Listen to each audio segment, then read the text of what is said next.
पढ़ने का चश्मा। एक गांव में एक किसान रहता था। एक दिन सुबह सुबह वह अपनी ज़मीन के ज़रूरी कागजात लेकर के वकील के साहब के पास गया। वकील साहब सुबह की सैर करके आए थे। किसान ने वकील साहब को नमस्कार किया और बोला, साहब यह कागज़ मुझे पढ़कर सुना दो। वकील ने अपने मुनीम से कहा कि पढ़ने वाला चश्मा ले आओ। वह चश्मा ले आया और वकील चश्मा लगाकर उन कागज़ों को पढ़ने लगा। इसी समय किसान ने सोचा कि मैं जितने पैसे वकील को कागज़ पढ़वाने को दूंगा, उतने पैसों में तो मैं स्वयं ही पढ़ने वाला चश्मा खरीद कर खुद पढ़ लूँगा। उसने तुरंत वकील साहब से कहा, आप मेरे कागज़ वापस कर दो, अभी मुझे कागज़ नहीं पढ़वाने हैं। वकील ने चुपचाप कागज़ वापस कर दिए। अब वह किसान एक चश्मे वाली दुकान पर गया और बोला, भाई साहब मुझे एक पढ़ने वाला चश्मा बना दो। दुकानदार ने एक फ्रेम में लेंस लगाकर किसान को दे दिया तथा साथ में एक पुस्तक देते हुए कहा कि लो इसको पढ़ो। किसान ने चश्मा लगाया और पढ़ने की कोशिश करने लगा, लेकिन थोड़ी देर बाद कहने लगा कि इससे तो नहीं पढ़ा जा रहा है। दुकानदार ने और 2-4 चश्मे दिए, वह किसी से नहीं पा रहा था। आखिरकार दुकानदार ने सोचा इसको हिंदी पढ़ने नहीं आती होगी, तो उसने उर्दू की पुस्तक दी और पूछा, अब पढ़ने आ रहा है? तो किसान बोला, नहीं आ रहा है। दुकानदार ने सोचा शायद अंग्रेजी आती होगी, तो उसने अंग्रेजी की पुस्तक दी और पूछा कि अब पढ़ने में आ रहा है? फिर किसान ने कहा, नहीं आ रहा है। तब दुकानदार ने झुंझलाकर पूछा कि महाराज कितनी क्लास तक पढ़े हो? किसान बोला, एक भी नहीं। लॉटरी निकलने का दुख। एक शहर में एक धनी व्यक्ति रहता था। एक दिन उसने 5-5 रुपए की लॉटरी के 2 टिकट खरीदे। 2-3 दिन बाद लॉटरी का रिजल्ट निकला तो उसकी एक टिकट पर 10 लाख रुपए का इनाम लग गया। जैसे ही इस बात की खबर आसपास में रहने वाले पड़ोसियों को मिली तो वे सब मिलकर उसको बधाई देने और मुँह मीठा करने के उद्देश्य से उसके घर पहुँचे। लेकिन जैसे ही वे वहाँ पहुँचे, उनको बड़ा आश्चर्य हुआ। जिस व्यक्ति को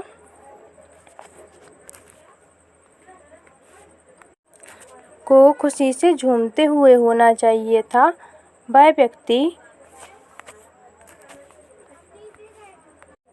एकदम नितांत और अकेला उदास बैठा था। उन लोगों ने सोचा शायद अचानक कोई अनहोनी तो नहीं हो गई। उनमें से 1-2 लोगों ने आखिर हिम्मत करके पूछ ही लिया, भाई साहब क्या बात हो गई जो आप इतने दुखी हो रहे हो? तब उसने उत्तर दिया कि उस लॉटरी की टिकट के साथ मैंने एक और टिकट भी खरीदा था। उस पर 1 करोड़ का इनाम था जो कि नहीं निकला। इस बात का गहरा दुख है मुझे। बचपन के संस्कार। प्राचीन काल की बात है। एक आश्रम में पेड़ के नीचे एक गुरुजी अपने कुछ शिष्यों को पढ़ा रहे थे। उसी समय एक शिष्य आया जो कि प्रतिदिन देर से आता था और पढ़ाई में भी कमज़ोर था। उसे देखते ही गुरुजी बोले, अरे न जाने कितने गधों को मैंने आदमी बना दिया, पर तू पता नहीं कब आदमी बनेगा। उसी समय एक कुमार अपने गधों के साथ वहाँ से गुजर रहा था। जब उसने यह बात सुनी तो मन ही मन सोचने लगा कि मेरे पास गधे बहुत हैं, लेकिन दूसरा कोई आदमी नहीं है जो मेरे काम में हाथ बटा सके। क्यों ना मैं एक गधे को गुरुजी के पास छोड़ दूँ, कुछ दिनों में गुरुजी उसे आदमी बना ही देंगे।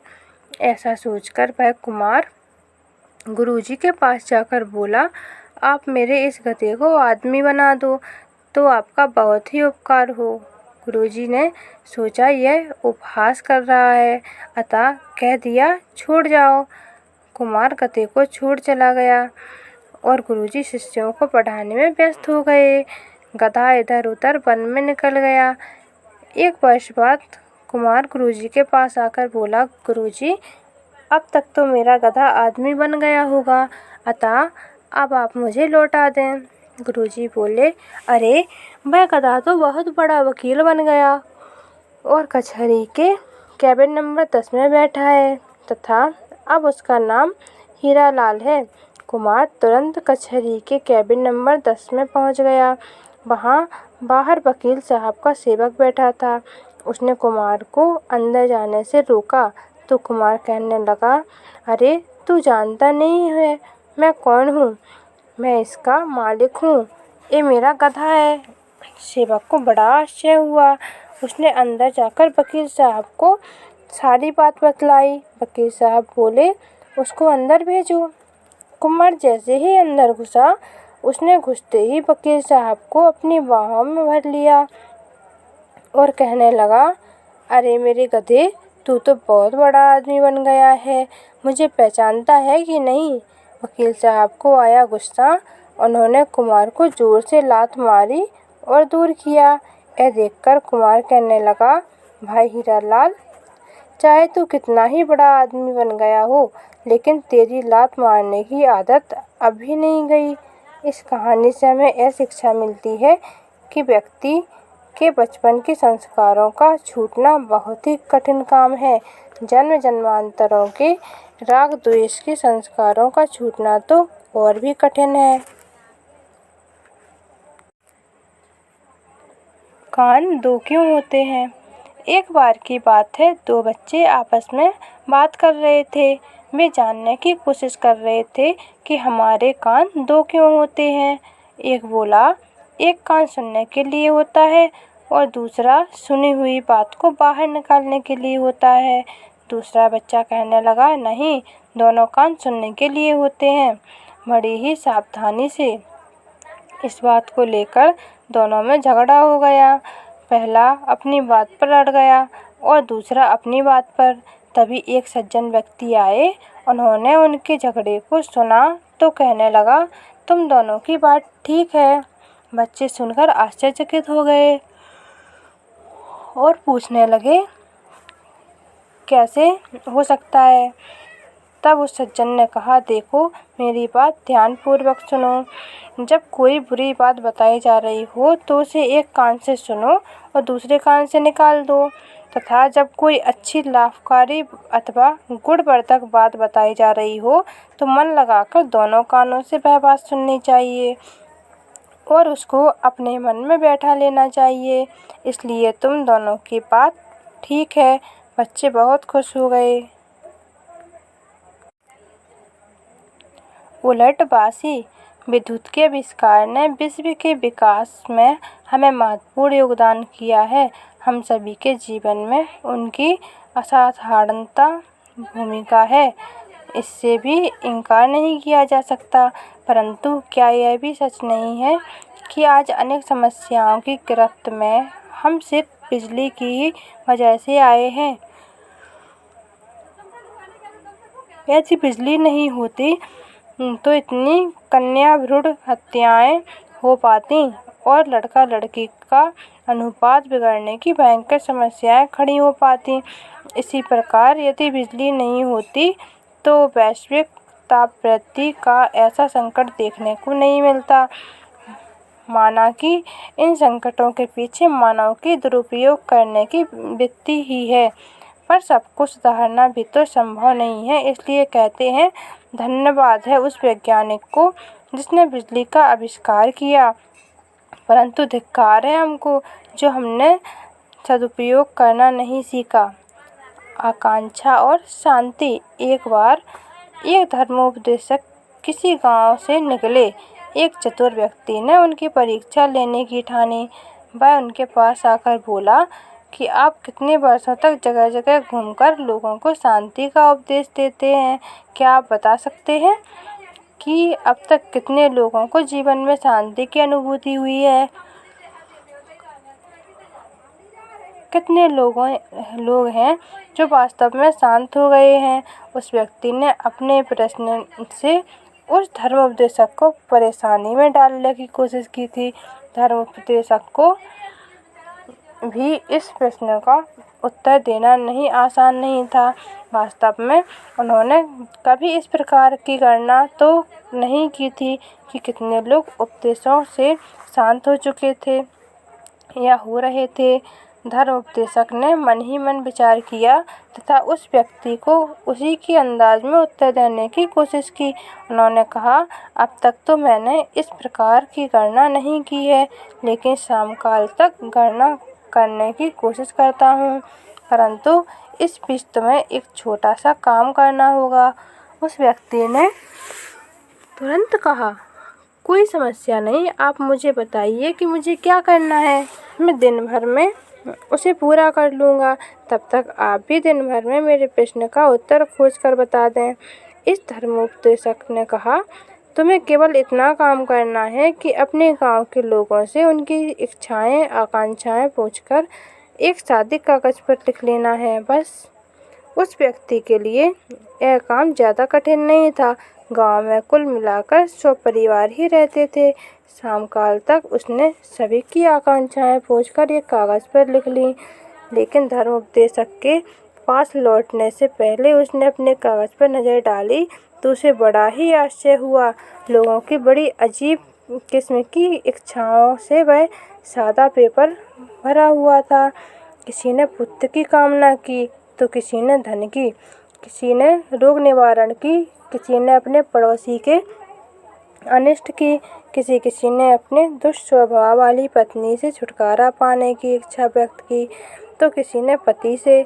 बहुत ढूंढने पर भी उस व्यक्ति को किसी की ऐसी इच्छा दिखलाई नहीं दी जिसमें वह शांति पाने की कामना करता हो। उस व्यक्ति को गहरा झटका लगा। उसे ऐसा आभास हो गया कि धर्मोपदेशक ने उससे प्रश्न का उत्तर युक्तिपूर्वक दे दिया है। फिर भी वह उस पेपर को लेकर धर्मोपदेशक के पास आया। उन्होंने केवल इतना ही कहा कि हो सकता है तुम्हें अपने प्रश्न का उत्तर मिल गया होगा, लेकिन अब मुझे स्वयं तुमसे यह पूछना है कि क्या तुम्हें स्वयं को भी शांति की चाह है? क्या तुम शांति चाहते हो? अब उस व्यक्ति की दशा देखने लायक हो गई। वह असमंजस में पड़ गया और कहने लगा, हे महात्मन, अभी तो मैं जवान हूँ, अभी मुझे विवाह करना है, मकान बनाना है, बच्चों को पढ़ाना लिखाना है, अभी मुझे जीवन में अनेक योजनाओं को पूरा करना है। समय आने पर देखूंगा और सोचूंगा। हम में से भी अधिकांश लोगों की यही स्थिति है। हम लोग अपने जीवन में शांति को कितना महत्व देते हैं। शांति हमें सब प्रकार की आकांक्षाओं के अंत में ग्राह्य होती है, और वास्तविकता यह है कि जब तक इच्छाएं और आकांक्षाएं होगी तब तक शांति उपलब्ध नहीं होगी। सुख कहाँ और कैसे? संसार में सुख है, या यह कहें कि संसार दुखमय है, तो कोई अतिशयोक्ति नहीं। इसी दुख से छुटकारा पाने के लिए प्रत्येक ललायत हैं और दुख के सुख के लिए दिन रात प्रयत्न करते हैं। यह किसी से छिपा नहीं है।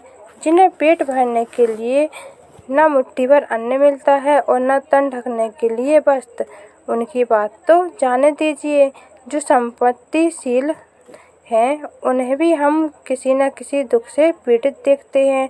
निर्धन धन के लिए दुखी है और धनवानों को धन की तृष्णा चैन नहीं लेने देती। निसंतान संतान के लिए रोते हैं और संतान वाले संतान के भरण पोषण के लिए चिंतित हैं। किसी का पुत्र मर जाता है तो किसी की पुत्री विधवा हो जाती है। कोई पत्नी के बिना दुखी है तो कोई उल्टा पत्नी के कारण दुखी है। निष्कर्ष यह है कि प्रत्येक मनुष्य किसी न किसी दुख से दुखी है और अपनी अपनी समझ या सामर्थ्य के अनुसार उसे दूर करने की चेष्टा करता है, किंतु फिर भी दुखों से छुटकारा नहीं होता। सुख की इच्छा को पूरा करने के लिए पूरा जीवन व्यतीत हो जाता है, किंतु किसी की इच्छा पूरी नहीं होती। सुख के साधन शास्त्रों में 3 बताए गए हैं, धर्म, अर्थ और काम।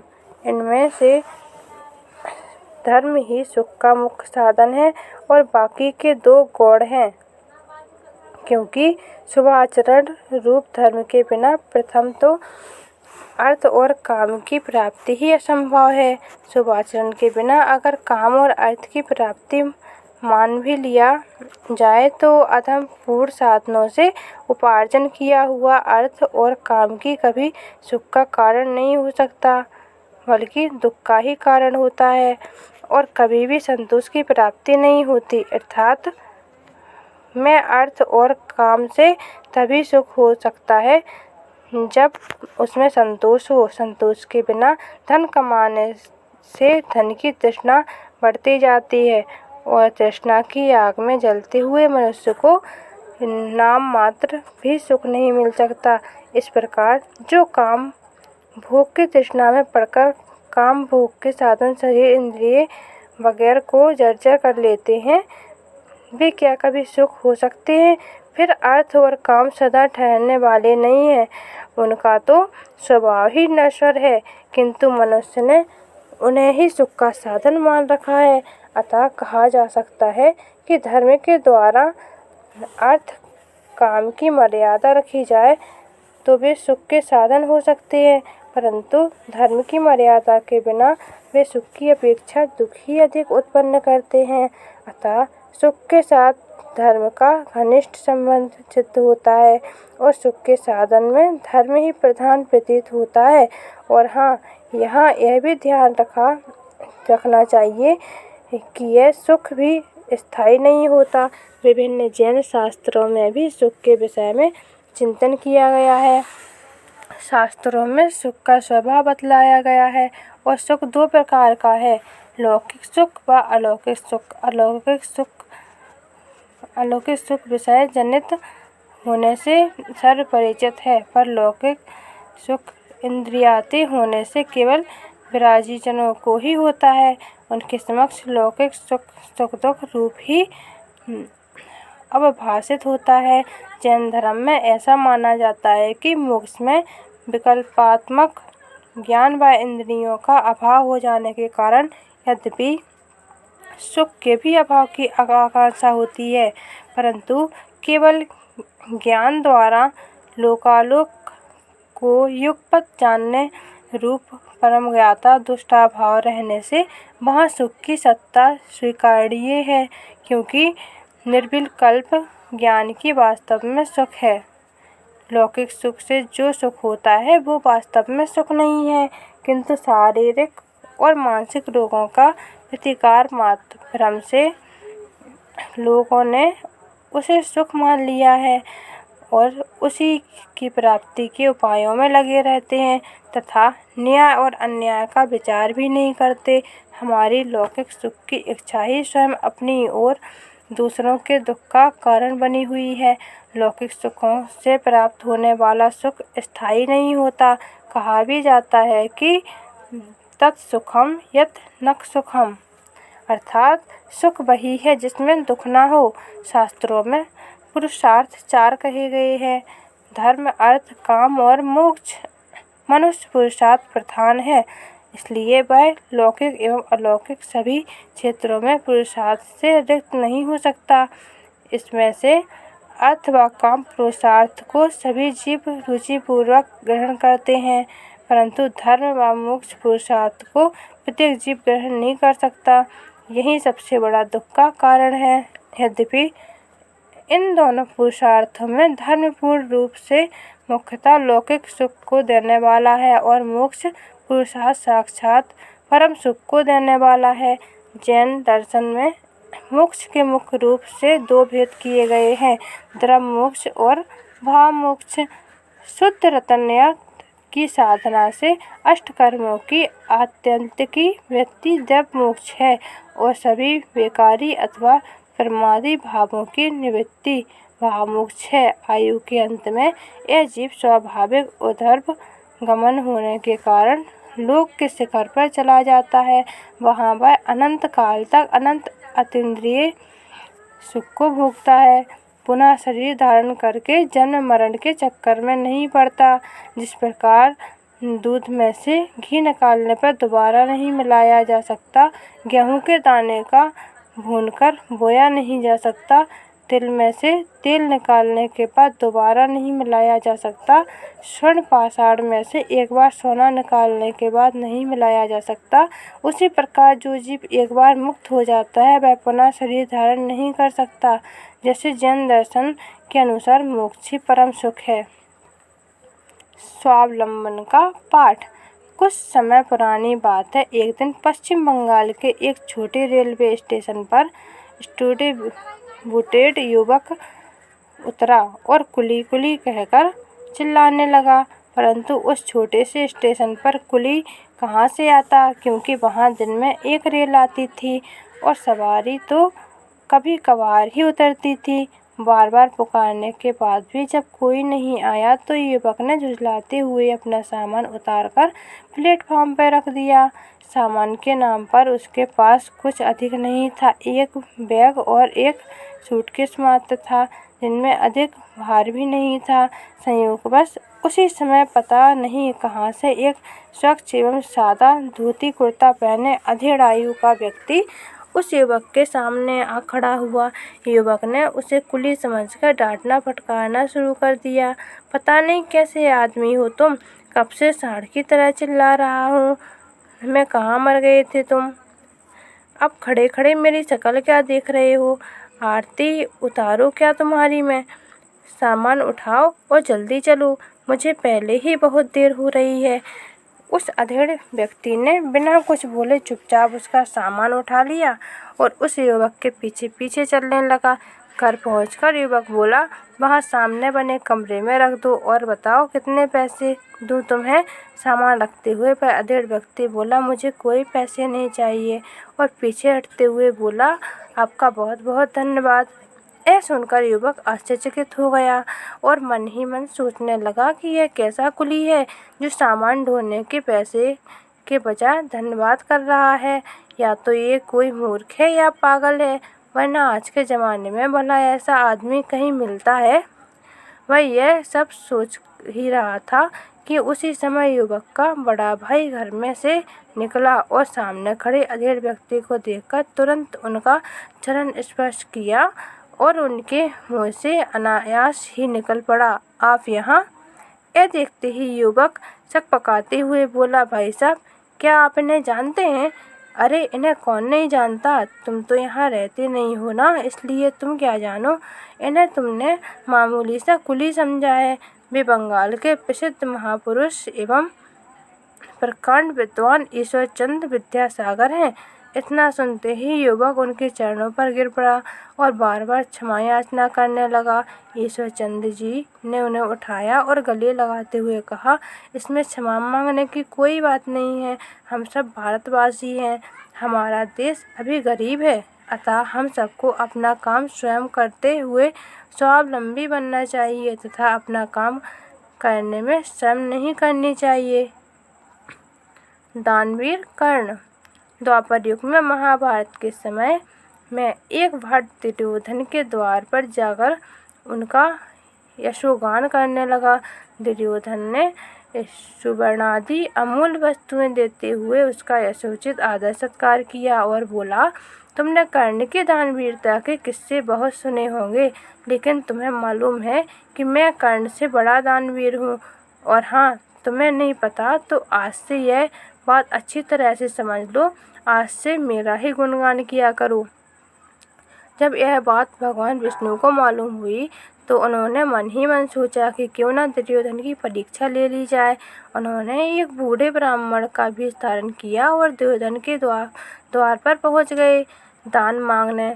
दुर्योधन ने मान सम्मान पूर्वक ब्राह्मण को आसन पर बिठाते हुए हाथ जोड़कर विनम्रता पूर्वक कहा, बताइए ब्राह्मण देवता, कैसे आना हुआ? मैं आपकी क्या सेवा करूं? ऐसा सुनकर ब्राह्मण देवता बोले, हे राजन, ना मुझे अन्न चाहिए, न जल चाहिए, न सोना चांदी चाहिए। बस मैं तो अपने माता पिता का क्रियाक्रम करने द्वारका जाना चाहता हूँ, जिससे उन्हें सद्गति मिले। लेकिन वृद्धावस्था और शरीर की दुर्बलता के कारण मैं चलने फिरने में असमर्थ हूँ। इसलिए यदि आप मेरा बुढ़ापा लेकर अपना यौवन दे सको तो इस ब्राह्मण पर बड़ा उपकार हो। और हाँ, जैसे ही मैं अपने माता पिता का क्रियाक्रम करके लौटूंगा, उसी क्षण में आपको आपका यौवन लौटा दूंगा। हो सकता है उस काल में ऐसी व्यवस्था संभव हो कि जवानी और बुढ़ापे का आदान प्रदान हो जाता हो, क्योंकि इस सृष्टि में कुछ भी संभव है। यह अद्भुत मांग सुनकर दुर्योधन आश्चर्यचकित होते हुए बोला, हे विप्रश्रेष्ठ, आप यौवन के स्थान पर और कुछ भी मांगिए, मैं सहर्ष देने को तैयार हूँ। यह सुनकर ब्राह्मण बोले, और कुछ तो मुझे आवश्यकता ही नहीं है, यह तो मैं पहले ही आपसे निवेदन कर चुका हूँ, मुझे तो बस यौवन की ही आवश्यकता है। यह सुनकर दुर्योधन बोला, तब आप ठहरिए, मैं अपनी पत्नी से पूछ कर आता हूँ। वह अंतपुर में गया और श्रीमती को सारी बात बताई। यह सुनकर पत्नी बोली, अरे ये आप क्या कर रहे हैं? जब आप में जवानी नहीं रहेगी तो भला आप किस काम के रहेंगे? कौन आपकी देखभाल करेगा? मैं तो दिन रात आपकी सेवा कदापि नहीं कर सकती।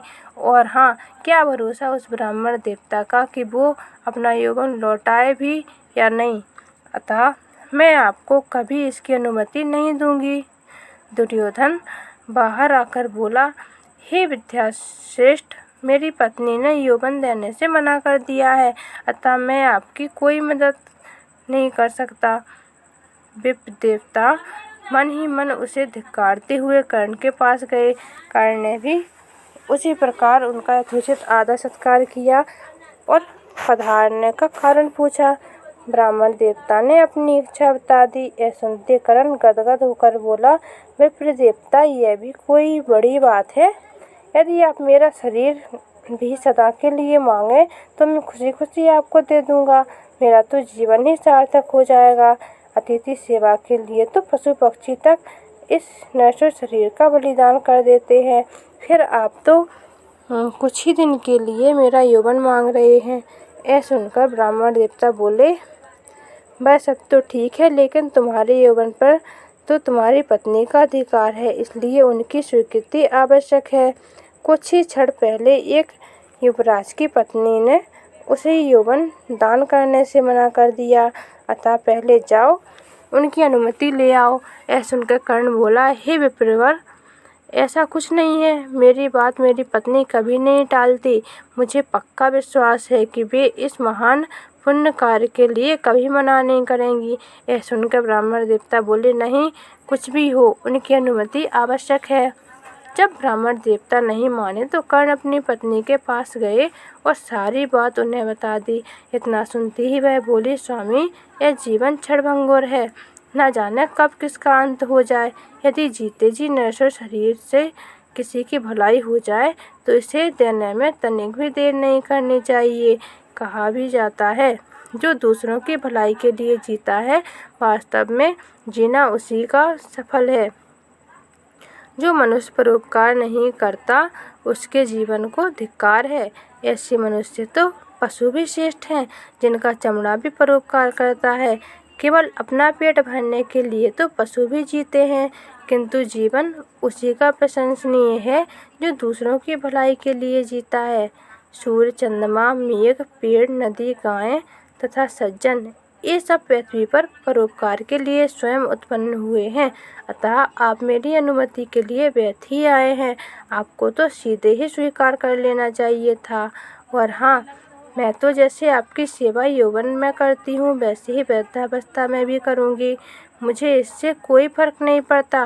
तत्पश्चात कर्ण ने आकर सारी बात ब्राह्मण देवता को बतलाई और कहा, मुझे न केवल अनुमति अपितु परोपकार करने की महान शिक्षा भी प्राप्त हुई है, अतः मैं आपको अपना यौवन देने के लिए तैयार हूँ। इतना सुनते ही ब्राह्मण वेशधारी भगवान विष्णु ने अपना वास्तविक रूप प्रकट करते हुए कहा कि वे तो उसकी परीक्षा ले रहे थे, जिसमें वह उत्तीर्ण हो गया। सेवा मन का पवित्र भाव। एक बार एक साधु किसी गांव में प्रवचन कर रहे थे। वे प्रवचन में अच्छी अच्छी बातें बता रहे थे। यही सब बातें बताते बताते उन्होंने कहा कि मुझे लोगों के प्रति इतनी सहानुभूति है कि मैंने उनके उपचार के लिए नरक में भी जाने के लिए तैयार रहता हूँ। प्रवचन समाप्त होने पर एक व्यक्ति उनके पास आया और बोला, हे मुनिवर, मेरे पास कपड़े नहीं हैं, अतः तन ढकने के लिए मुझे कपड़ों की आवश्यकता है। इतना सुनते ही साधु ने तुरंत अपने वस्त्र उतारकर उस व्यक्ति को दे दिए। संयोगवश उस प्रवचन सभा में एक गृहस्थ ऐसे भी मौजूद थे जो प्रवचन की गहराइयों को समझते थे। वे तुरंत साधु के पास जाकर बोले, आप झूठ बोलते हो और झूठ बोलने वाले इस प्रवचन की गद्दी पर बैठने का कोई हक नहीं है, अतः आप इससे नीचे उतर जाओ। यह सुनकर साधु आश्चर्यचकित होते हुए बोला, मुझसे ऐसी क्या भूल हो गई जो आप मुझे ऐसा कह रहे हैं? गृहस्थ बोला, आप तो अभी थोड़ी ही देर पहले कह रहे थे कि मुझे लोगों के प्रति इतनी सहानुभूति है कि मैं उनके लिए नरक में भी जाने के लिए तैयार रहता हूँ। फिर आपने ज़रूरतमंद की ज़रूरत पूरी करने के लिए पहल क्यों की, जबकि होना यह चाहिए था कि आप पहले दूसरों को मौका देते जिससे वे उसकी मांगों को पूरा करते और पुण्य के अधिकारी बनते। अगर वे ऐसा नहीं करते तो एक बार सोचा जा सकता था कि वह काम आप स्वयं करें। इतना सुनते ही साधु को सारी बात समझ में आ गई और उन्होंने उस गृहस्थ से क्षमा मांगते हुए विनम्रतापूर्वक कहा, धन्य है आप और आपका ज्ञान। मैं साधु होते हुए भी जिस बात को आज तक नहीं समझ सका, वह बात आपने मुझको चुटकियों में समझा दी। जैसी करनी वैसी भरनी, अर्थात सभी धर्मों के सार को सुनो और उसको अपने जीवन में धारण करो। कि सभी धर्मों का सार यह है कि जो बात या क्रिया आपको अपने लिए अच्छी लगती है वह आप दूसरों के लिए मत करिए। जब आप नहीं चाहते कि कोई आपको गाली बके, मेरे दुष्व्यवहार करे, तो आप भी किसी से ऐसा व्यवहार ना करें।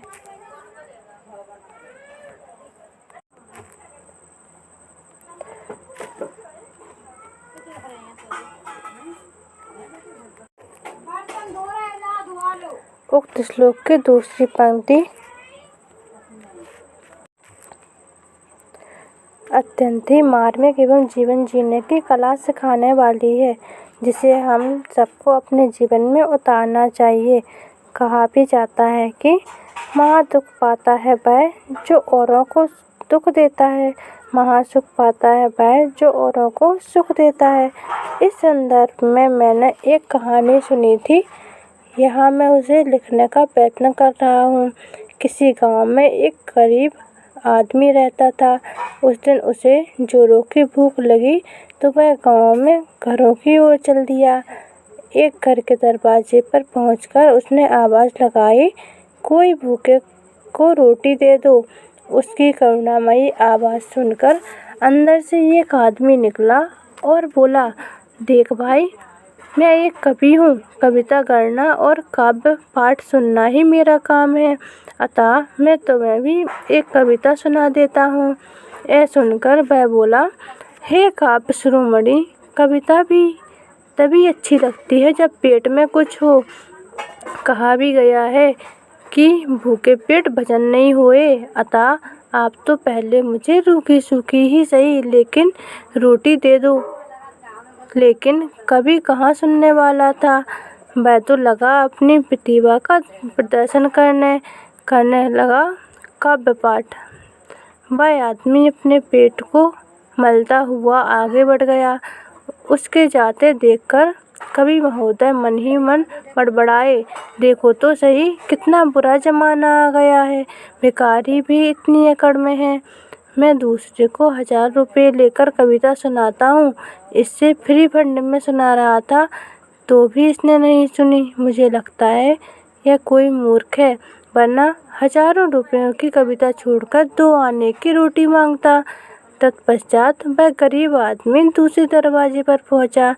यह एक वैद्य जी का घर था। उसकी फरियाद सुनकर वैद्य जी बोले, देखो भाई साहब, मैं तो वैद्य हूँ, मेरा काम है दवाई देना। लो एक काम करो, एक खुराक दवाई तुम भी पी लो। यह सुनकर वह आदमी बोला, वैद्य जी, दवाई भी तभी अच्छी लगती है जब शरीर में कोई बीमारी हो या अधिक खाने से पेट में अजीर्ण हुआ हो। लेकिन मुझे तो भूख का दर्द है, आपकी खुराक से मेरी भूख शांत नहीं होगी। हो सके तो आप मुझे रूखी सूखी 2 रोटी दे दो। वैद्य जी बोले, अरे पगले, एक रोगी को देखने मात्र की फीस 500 रुपये लेता हूँ, हजारों की दवाई अलग से देता हूँ। तुझे भिखारी समझकर मैं मुफ्त में दवाई दे रहा हूँ, इसलिए तू मेरी और मेरी दवाई की कीमत नहीं जान रहा है। वह दीनहीन गरीब आदमी अपने पिचके हुए पेट को मलते हुए आगे बढ़ गया। संयोगवश तीसरा घर एक चित्रकार का था। उसने उसके दरवाजे पर जाकर वही याचना की। चित्रकार वहां आकर बोला, देख भाई, मैं एक चित्रकार हूँ। अच्छे अच्छे ऐतिहासिक चित्र बनाना मेरा काम है। बड़े बड़े मंत्री, मुख्यमंत्री, प्रधानमंत्री और राष्ट्रपति तक मेरे चित्रों को देखकर आते हैं। अतः तू एक काम कर, मेरे सारे चित्र मुफ्त में ही देख ले। यह सुनकर वह बोला, हे चित्रकारों के सरताज, चित्र देखने तभी अच्छा लगता है जब पेट में चूहे ना दौड़ रहे हों। अगर आप इन लाखों के चित्रों को दिखाने के बजाय मुझे रूखी सूखी 2 रोटी दे दें तो मुझ पर महान उपकार हो जाए। यह सुनकर चित्रकार महाशय बोले, तू तो महामूर्ख है। वह यह कहकर उसने अपने घर का दरवाजा बंद कर दिया। असहाय सा वह गरीब आदमी पेट मलता हुआ इधर उधर देखने लगा। अभी तक वह 3 दरवाजों पर दस्तक दे चुका था। 3 पर उसे सिवाय अपमान और हंसी के और कुछ नहीं मिला। उसकी मदद करने की बात तो दूर रही, अपितु लोगों ने उसकी खिल्ली उड़ाई थी। दयालु मनुष्यों के स्थान पर पत्थर दिल मूर्तियों के दर्शन हुए थे। अतः वह बहुत निराश हो गया और मन ही मन सोचने लगा कि ये सारा गांव ही राक्षसों का है, अतः इनसे दया धर्म की आशा करना निरर्थक है। यह सोचकर वह किसी दूसरे गांव में जाने की सोचने लगा। संयोगवश जहां वह खड़ा था उसके ठीक सामने ही एक पहलवान का घर था। पहलवान घर की छत पर खड़ा खड़ा यह तमाशा देख रहा था। उसे अपने तीनों पड़ोसियों कवि, वैद्य और चित्रकार पर बहुत ही गुस्सा आ रहा था, लेकिन उस समय वह चुप हो गया। उसने उस गरीब आदमी को बुलाया, भरपेट भोजन कराया और कुछ भोजन सामग्री अलग से भी देकर खुशी खुशी विदा किया। तत्पश्चात मन ही मन सोचने लगा कि इन तीनों को सबक सिखाना चाहिए ताकि ये दोबारा किसी गरीब का मजाक न उड़ा सकें, और मन ही मन एक योजना बना ली। अगले दिन पहलवान ने अपने तीनों पड़ोसियों को भोजन के लिए निमंत्रण पत्र भेजा। निमंत्रण पत्र प्राप्त कर तीनों अति प्रसन्न हो गए और यथा समय पहुंच गए पहलवान के घर। पहलवान ने उन्हें स्नेहपूर्वक आसन ग्रहण करने को कहा। जैसे ही वे तीनों आसन पर विराजमान हुए, उनके सामने परोसी हुई थालियां आ गईं। थालियां थालपोशों से ढकी हुई थीं। सर्वप्रथम कवि महाशय ने थाली से थालपोश हटाया। वे यह देखकर चकित हो गए कि थाली में न खीर थी, न लड्डू थे, न सब्जी थी, न रायता था, न पूड़ी थी, न पुलाव, न अचार, न चटनी, अपितु थाली में रखी थी उन्हीं की कविताओं की एक एक किताब। यह देखकर कवि महाशय को जैसे ही प्राण ही उड़ गए हों। इसका एक ही कारण था, यह भी था कि निमंत्रण के चक्कर में श्रीमान ने सुबह से ही कुछ नहीं खाया था, अतः पेट में चूहे कबड्डी खेल रहे थे। इस प्रकार वैद्य की थाली में परोसी गई दवाइयों की गोलियां, कुनेन का घोल और कुछ अन्य दवाइयां और चित्रकार महानुभाव की थाली में परोसे गए आलीशान चित्त ही चित्त। तीनों के पेट में चूहे धमाक चौकड़ी कर रहे थे, पर खाएं तो क्या खाएं। तीनों ने एक एक की तरफ देखा और किसियानी हंसी हंसकर बोले, ही। पहलवान साहब, बहुत हंसी मजाक हो गया, अब कुछ खाना वाना खिलाइए। पहलवान तो जैसे इस अवसर की तलाश में था। वह बोला, हे कवि हृदय, कल मैंने देखा था कि आप एक भूखे आदमी को रोटी के बदले कविता खिला रहे थे। अब आप भी कविता खाकर भूख क्यों नहीं मिटा लेते? क्या उस व्यक्ति की भूख अलग थी और आपकी भूख अलग है? फिर वह वैद्य जी की ओर घूमकर बोला, हे प्राण रक्षक, आप भी दवाई पीकर या खाकर अपनी भूख को क्यों नहीं शांत कर लेते? फिर वही चित्रकार से बोला, आप भी बढ़िया से बढ़िया चित्त खाइए और अपनी उधर वेदना को शांत कीजिए। देर किस बात की? ये सब बातें सुनकर तीनों अतिथि स्वयं को अपमानित हुआ जानकर क्रोधित होते हुए बोले, तुम्हारे घर में जो भी कुछ थोड़ा बहुत बना हो वह खिलाना है तो खिला दो, वरना हम जा रहे हैं। और हाँ सुनो, तुमने हमारे साथ अच्छा नहीं किया। इतना सुनना था कि पहलवान ने आओ देखा ना ताव लगा एक एक को पकड़कर पटकनी देने। तीनों धरती पर लुढ़कते थे और चिल्लाते जाते थे, अब इसकी क्या ज़रूरत थी? पहलवान कहता जाता था, मैं पहलवान हूँ, मेरा काम कुश्ती लड़ना और पटकनियाँ देना है। मैं दूसरों से कुश्ती लड़ने के हज़ारों रुपए लेता हूँ, लेकिन तुम्हें अपना पड़ोसी समझकर फ्री फंड में ही पटकनियाँ दे रहा हूँ, इसलिए तुम मेरी पटकियों की कीमत नहीं जानते। लगता है तुम तीनों महामूर्ख हो। 1000 रुपए की पटकियाँ छोड़कर 10-20 रुपए का भोजन मांग रहे हो। पहलवान के शिष्य पीछे खड़े यह सब तमाशा देखकर हंस रहे थे। जब अच्छी खासी पटकियाँ खा ली तो तीनों को कुछ होश आया और अपनी गलती का एहसास भी हो गया। तीनों कहने लगे, हमसे बहुत बड़ी भूल हो गई। हमने दूसरे के दुख को अपने दुख जैसा नहीं समझा। हमने अपने घर और पराये में भेद समझा। हमने उस गरीब आदमी से अच्छा बर्ताव नहीं किया।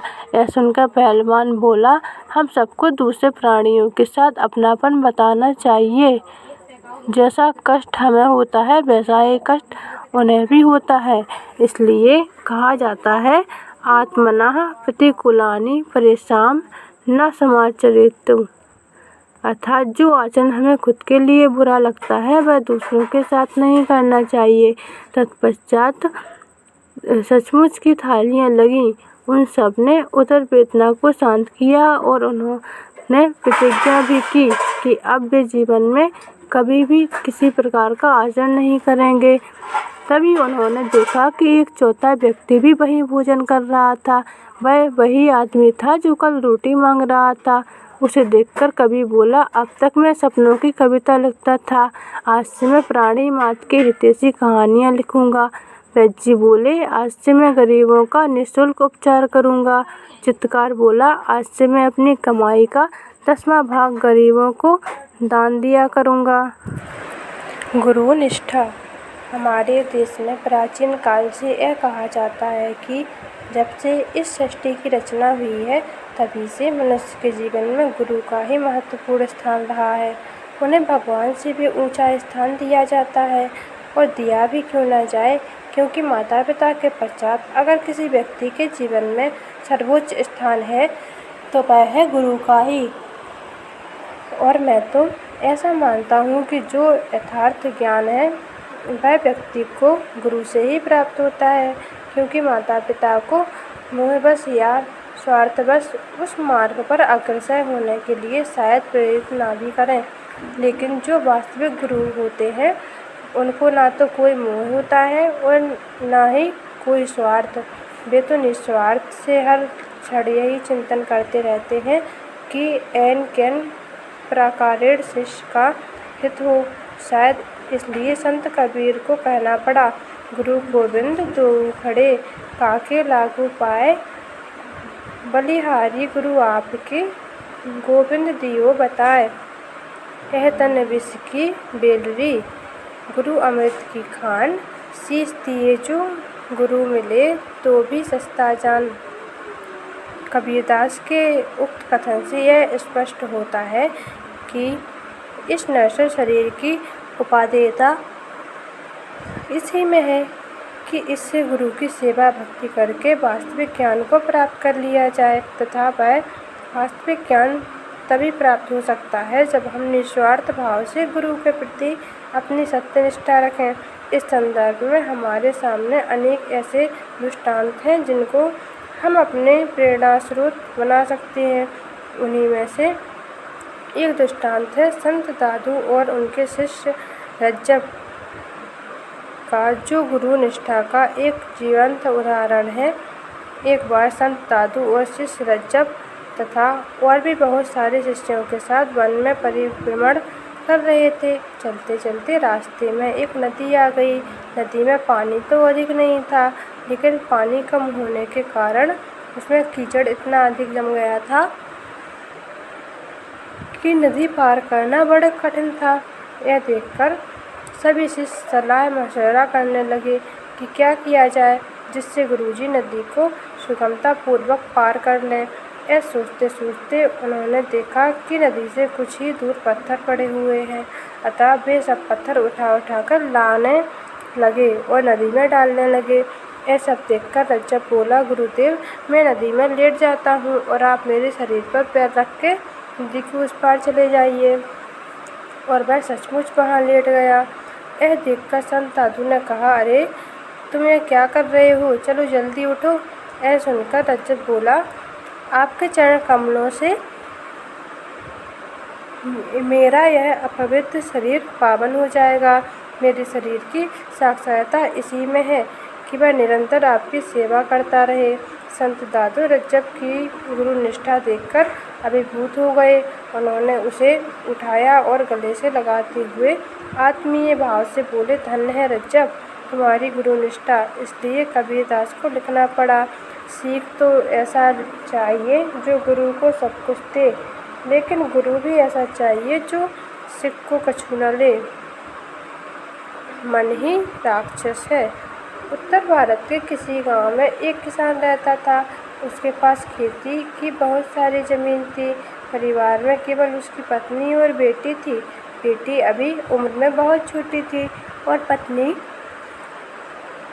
घर के काम में व्यस्त रहती थी, अतः खेती का सारा काम किसान को ही करना पड़ता था, जिसके कारण वह बहुत व्यस्त रहता था और काम की अधिकता के कारण कुछ परेशान भी रहता था।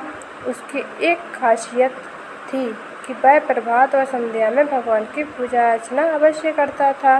यह उसका नित्य का नियम था, चाहे कुछ भी हो जाए, लेकिन वह अपने इस नियम का पालन अवश्य करता था। एक दिन भगवान उसकी भक्ति से इतने अधिक प्रसन्न हो गए कि वे उसके सामने प्रकट हो गए और बोले, मैं तुम्हारी दृढ़ श्रद्धा भक्ति से अत्यंत प्रसन्न हूँ, बोलो तुम्हें क्या चाहिए। यह सब देखकर वह किसान आश्चर्यचकित होते हुए बोला कि हे भगवान, मेरे पास आपका दिया हुआ सब कुछ है, किसी चीज़ की कमी नहीं है। कमी है तो केवल एक कुशल कार्यकर्ता की। मुझसे अकेले सब काम नहीं होता। पत्नी घर में कामों में व्यस्त रहती है, पुत्री अभी छोटी है और बड़ी भी हो जाएगी तो वह तो ठहरी पराया धन। उसे भी तो एक न एक दिन सामाजिक परंपरा का निर्वहन करते हुए विवाह के बंधन में बंधना ही है। अतः संभव हो तो मुझे एक ऐसा कुशल कार्यकर्ता दे दीजिए जो मेरे काम में मेरा हाथ बटा सके। यह सुनते ही भगवान बोले, तथास्तु, और अंतर्ध्यान हो गए। अब उनके स्थान पर वहाँ एक हट्टा कट्टा जिन खड़ा था। वह किसान से बोला, मैं आपकी सेवा में उपस्थित हूँ, आप जो काम कहेंगे मैं उसे अवश्य करूँगा। आपकी आज्ञा मेरे लिए शिरोधार्य है, लेकिन मेरी एक शर्त है कि मैं खाली नहीं रह सकता। हाँ, आप इस बात का ध्यान अवश्य रखना कि अगर मैं खाली रहा, मुझे कोई भी काम नहीं मिला तो मैं तुम्हें ही खा जाऊँगा। बाकी मेरे लिए आपको चिंता नहीं करनी कि क्या खाएगा, क्या पिएगा, कहाँ रहेगा, क्या पहनेगा टाइप की। उसकी ये सब बातें सुनकर किसान मन ही मन मुस्कुराते हुए सोचने लगा कि ये मूर्ख है, शायद इसे पता नहीं है कि मेरे पास कितना काम है, इसे सांस लेने तक की फुर्सत नहीं मिलेगी। किसान ये सब सोच ही रहा था कि जिन बोला, अब आप देर मत कीजिए और मुझे फटाफट मेरा काम बताइए, मेरी ड्यूटी शुरू हो गई है। किसान अमिताभ स्टाइल में बोला, ठीक है, आपका समय शुरू होता है। अब सबसे पहले तुम जाओ और मेरे सारे खेतों के चारों ओर बाड़ लगाकर आओ, जिसमें खेतों में जंगली जानवर ना घुस सकें। इतना सुनते ही जिन बोला, जैसे ही आपकी आज्ञा मेरे आका। और चला गया खेतों की ओर। किसान सोचने लगा, अब मुझे आराम मिलेगा, मैं सारे काम इस जिन से करवाऊंगा और खुद चैन की बंसी बजाऊंगा। लेकिन यह क्या, जिन तो पल भर में ही वापस आ गया। किसान सोचने लगा कि वैसे ही डीगे में हाँक रहा था, इसके बस की नहीं है खेती का काम, शायद भगवान ने किसी गलत आदमी को भेज दिया है। जिन बोला, आपकी आज्ञा का पालन हुआ मेरे आका, आप चाहे तो जाकर निरीक्षण कर सकती हैं। मैंने सारे खेतों में बाड़ लगा दी है। अब मुझे आप मेरा अगला काम बताओ, वरना मैं आपको खा जाऊंगा। किसान घबराते बोला, अच्छा अब तुम जाओ, खेतों के चारों ओर 100 फुट गहरे कुएं खोदो, जिसमें खेतों में सिंचाई करने में कोई परेशानी ना हो। गर्मी के दिनों में पानी की बहुत परेशानी होती है। जिन बोला, जो हुक्म मेरे आका। और वह कुछ ही मिनटों में वापस आकर बोला, हुक्म की तामीर हुई मेरे आका, अगला काम बताओ। किसान बोला, अच्छा अब तुम जाओ और सारे खेतों को जोत कर आओ, जिससे उचित समय आने पर बीज बोया जा सके। जिन बोला, जैसी आपकी आज्ञा मेरे आका, बस आप तो गुलाम को काम बताते रहिए। और वह चला गया। किसान को बड़ा आश्चर्य हो रहा था कि यह इतनी जल्दी इतना अधिक व कठिन काम कैसे करके आ जाता है। वह सोचने लगा कि कहीं ये मुझे उल्लू तो नहीं बना रहा है, अतः जाकर एक बार देखना चाहिए। किसान खेतों की ओर गया तो देखकर स्तब्ध रह गया कि वास्तव में जो काम उसने बताए थे वे सब काम पूरे हो गए थे। तभी वह यह सब देख ही रहा था कि जिन आकर बोला, काम पूरा हुआ मेरे मालिक, अगला काम बताइए, वरना मैं आपको ही खा जाऊंगा। यह मैंने पहले ही आपको बता दिया था, अतः विलम्ब ना करें। अब किसान बारी बारी काम बताता जाता और वह कुछ ही क्षणों में उस काम को करके आ जाता और कहता, काम बताओ वरना तुम्हें खा जाऊंगा। धीरे धीरे किसान के सब काम समाप्त हो गए। होते भी क्यों नहीं भला, बस ठहरा जिनके उसके लिए कोई भी काम कठिन नहीं था। लेकिन अब किसान देवता मुसीबत में फंस गए कि क्या करें।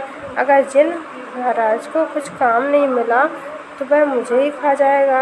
यही सोचकर किसान बेचारा दुखी हो रहा था कि उसको याद आया कि अब तो भगवान ही कोई उपाय बताए या कर सकते हैं, जिससे मेरा काम भी होता रहे और मैं जीवित भी रह सकूं। लेकिन यह क्या, मैं सोच ही रहा था कि इतने में जिन महाराज बोले, अगला काम बताइए। किसान मन ही मन बोला, आजा बेटा, मैं तेरा ही जुगाड़ कर रहा हूँ। मैं ऐसा उपाय सोच रहा हूँ जिससे सांप भी मर जाए और लाठी भी ना टूटे, वाली उक्ति चरितार्थ हो जाए। किसान बोला, आओ आओ मेरे सर्वश्रेष्ठ कर्मचारी, तुम्हारे काम के विषय में ही सोच रहा था। अब तुम एक काम करो, तुम अरब के देशों में जाओ और वहाँ बसेरे के मोती ढूंढो। वहाँ पर ये मोती बहुतायत में पाए जाते हैं। तुम वहाँ से 10 बोरी मोती लाओ। जिन बोला, जैसा आपका आदेश, और चल दिया अरब देश की ओर। अब किसान ने सोचा, फटाफट कोई ऐसा उपाय किया जाए जिससे कि भगवान पुनः प्रकट हो जाएं, क्योंकि वे ही कोई उपाय बता सकते हैं। अतः वह लग गया भगवत भक्ति में और भगवान को तुरंत प्रकट होने की प्रार्थना करने लगा। और हुआ भी ऐसा ही। भगवान प्रकट हो गए और बोले, बताओ क्या बात है, इतनी जल्दी कैसे याद किया। किसान बोला, भगवान आपका कार्यकर्ता तो बड़ा ही काम का है, लेकिन समस्या यह है कि वह महीनों के काम को पल भर में ही निपटा देता है और कहता है, अगला काम बताओ वरना मैं तुम्हें खा जाऊंगा। मेरे पास जितने भी काम थे सब मैंने उसने निपटा दिए। अभी मैंने उसे एक लंबा काम दिया है, लेकिन मुझे लगता है कि वह आने ही वाला है। अतः या तो आप कर्मचारी वापस ले लीजिए, वरना कोई व्यक्ति ऐसी बताइए जिससे मेरी समस्या का समाधान हो सके। यह सुनकर भगवान बोले, देख भाई किसान, दी हुई चीज़ तो मैं कभी वापस नहीं लेता। हाँ, इस समस्या का उपाय मैं तुम्हें बता सकता हूँ। और भगवान ने उसे एक युक्ति समझा दी और अंतर्ध्यान हो गए। किसान भगवान के द्वारा बताई गई युक्ति को सोचकर मन ही मन प्रसन्न होते हुए बोला, आजा बेटा, अब मैं करता हूँ तेरा इलाज, अब खाइयो तुम मुझे। इतने में ही जिन महाराज 10 बोरी मोतियों के साथ प्रकट हो गया। और बोला, ए लो, संभालो अपनी 10 बोरियां और मुझे अगला काम बताओ, वरना मैं तुम्हें खा जाऊंगा। किसान बोला, धन्यवाद, तुम तो वास्तव में एक कुशल कर्मचारी हो। अब तुम एक काम करो, पहले शहर जाओ, 1000 फीट लंबी एक लोहे की चैन लाओ, फिर 1000 फीट लोहे का खंभा लाओ, फिर उस खंभे को जमीन में गाड़ो।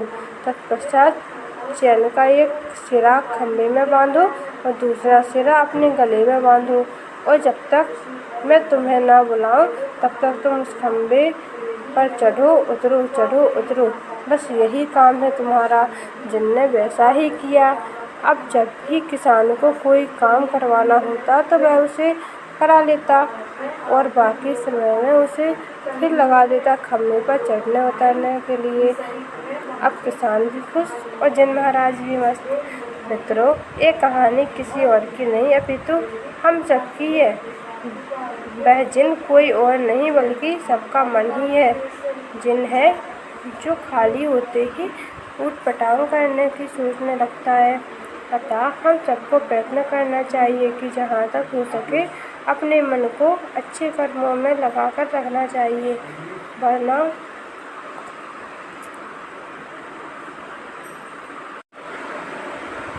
जहाँ तक हो सके अपने मन को अच्छे कामों में लगाकर रखना चाहिए, वरना यह हमको ही खाने लगता है। कहा भी जाता है कि व्यस्त जीवन स्वस्थ जीवन। यह मन ही हमारा शत्रु होता है जब हम बुरे काम करते हैं, और यह मन ही हमारा मित्र होता है जब हम अच्छे काम करते हैं। और यह मन एक विचित्र संयोग है कि अच्छा भी यही करता है और बुरा भी यही करता है, और यह निर्भर करता है हमारी बुद्धि पर, हमारे विवेक पर कि हम अच्छा करें या बुरा करें। इसलिए स्पष्ट कहा जाता है कि मन एवं कारणम मनुष्याणाम बंध मोक्षयो।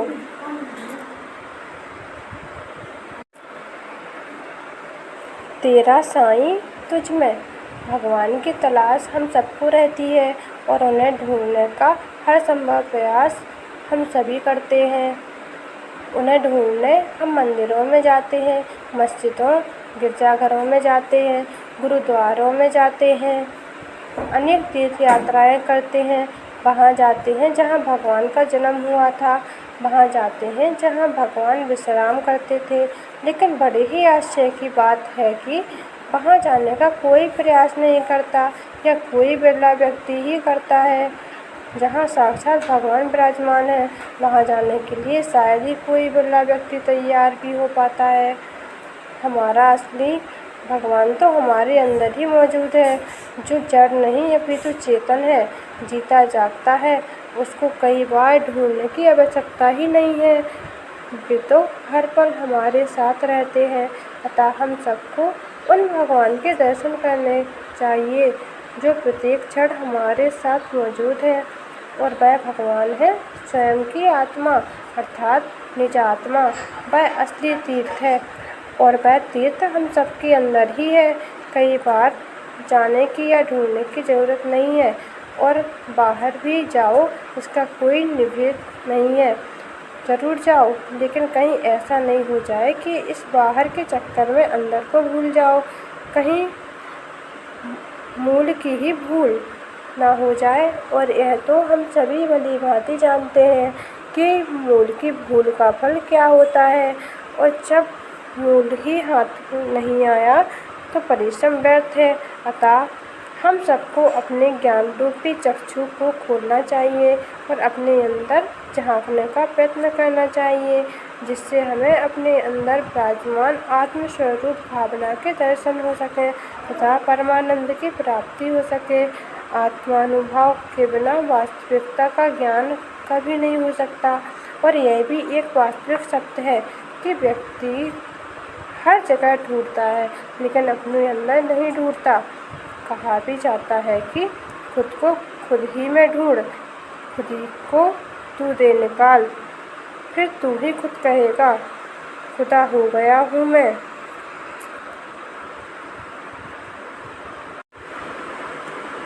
धर्म का सहारा। किसी शहर में एक मेला लगा हुआ था। एक बालक अपने पिता की उंगली पकड़कर घूम रहा था। वह मेले में लगी दुकानों, रंग बिरंगे झूलों व अन्य सभी वस्तुओं को देख कर अत्यंत आनंदित व हर्षित हो रहा था। तभी अचानक मेले में भगदड़ मच गई और बालक के पिता की उंगली छूट गई। थोड़ी ही देर में भगदड़ शांत हो गई, लेकिन खूब ढूंढने पर भी बालक को पिता नहीं मिले। बालक पूरे मेले में घबराया हुआ, रोता हुआ घूमता रहा।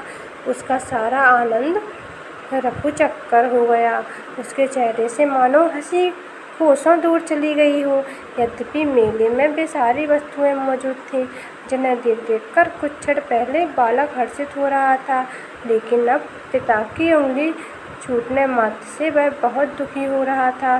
वे सभी वस्तुएं भी उसे प्रसन्न नहीं कर पा रही थीं। संयोगवश कुछ ही देर बाद बालक को पिता मिल गए और वह बालक पिता को पाकर पुनः उसी तरह आनंदित हो गया और मेले का आनंद लेने लगा। इसी प्रकार हम सबके जीवन में वेदवादी होते हुए भी यदि धर्म का सहारा, धर्म का आशय, धर्म की पकड़ छूट जाए तो कोई सुखी नहीं रह सकता। उन वैवादी की वस्तुओं में कोई सुख नहीं मिलेगा। जो वैभव पहले धर्म का सहारा लेने से सुख का कारण बना हुआ था, वही दुख का कारण बन जाएगा। इसलिए हम सबको धर्म का आशय लेकर प्रतिदिन धर्म का चिंतन करना चाहिए कि 4 पुरुषार्थों में धर्म को ही पहले क्यों रखा गया है, अर्थ को क्यों नहीं रखा गया, काम को क्यों नहीं रखा गया। उत्तर स्वयं मिल जाएगा। अतः हम सबको यह अंतर आत्मचिंतन अवश्य करना चाहिए कि कहीं हमसे धर्म रूपी उंगली तो नहीं छूट गई, जिसके कारण आज हमारे जीवन में इतनी समस्या उत्पन्न हो गई हो, जिनको सोच कर हम दिन रात कुटते रहते हैं। और हाँ, यहाँ एक बात और कि धर्म के नाम पर धर्म ही होना चाहिए, आडंबर नहीं। धर्म और आडंबर में जमीन आसमान का अंतर होता है। कहीं ऐसा ना हो जाए कि हम धर्म के नाम पर आडंबर का सहारा ना ले लें।